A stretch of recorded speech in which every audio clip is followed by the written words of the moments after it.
They were the first paparazzi couple. The paparazzi, the expression paparazzi, was built around this couple. The studios had always protected their stars. The publicity was always engineered around the image of the star and the vehicle of the movie. Burton and Taylor kind of, their romance exploded shooting Cleopatra in Rome, a long way away from the studios, far from any control, with the Italian press, which was outside of the US and English studios' control, pretty much leaping on this illicit love affair between two married people, and it went mad. I know from my research that the studios went crazy. Everybody went nuts because it had never gotten out of control like this before. And of course, once it started and they refused to hide, and they did refuse to hide, it snowballed into, something the likes of which I still don't think we've seen again. I mean, the Pope condemned their relationship. The Pope weighed in on their relationship. I haven't seen that again. I mean, in 2012, how often does the Pope, I can imagine a lot of relationships that the Pope could probably weigh in on these days, and doesn't bother because it's all just too common and there's too many of them. But this was, very much the first time that right on front page, right in the eye of the public worldwide, you had this enormous stardom, these two people, flaunting this relationship, and the press just going after them. So, what we ended up with was a very, very intense situation where we were trying to capture these incredibly detailed nuances and extremes of human feeling. So I think that kind of fed into it in a way.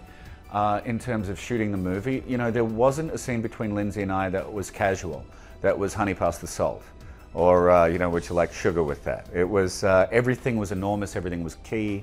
These were the great moments into great people's lives. So, you're living a kind of an electric reality, if you like. There's tension in the wire all the time, and I think that really fed into the chemistry between us when we played, because it was all big moments. It were all the most vital moments in a person's life. First of all, you have to get into how much does everybody understand the process of filmmaking.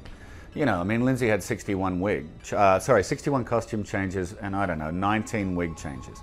So, how much of that is waiting around for the hairdresser? How much of that is waiting around for wardrobe? How much of that is waiting around for Lindsay? And unfortunately, actors always cop the brunt of everything. And I'm not saying feel sorry for me, it's just that everybody's looking at us. Now, we're the monkeys who put our hands up in the first place and said, everybody look at me, so you can't really complain about it. But, I mean, look, a lot like Liz Taylor, Lindsay grew up in the movies. All she's ever known is standing in front of a camera.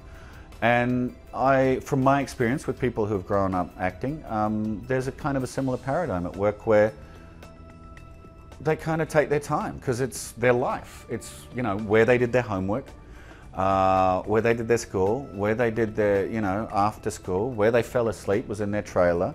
So, I think a lot of the time with people who have been child actors, real life is more making the movie than the life outside the movie. That's more normal, if you like. So, I mean, you wait around for people who have been acting their whole life because they're not in a hurry. That's all they've ever known. At the end of the day, everybody's silent, the phones stop ringing. There's two people in a space, and your job is to lock eyes on each other and tell the truth. There's no baggage in that moment. There may be baggage in the moments before and the moments after, but they don't count. See, at the end of the day, an audience watches the movie. They don't watch the tabloids. And our job is just to transport them, if we can, and entertain them. So, no, doesn't matter. Between action and cut, the only thing that matters is the work.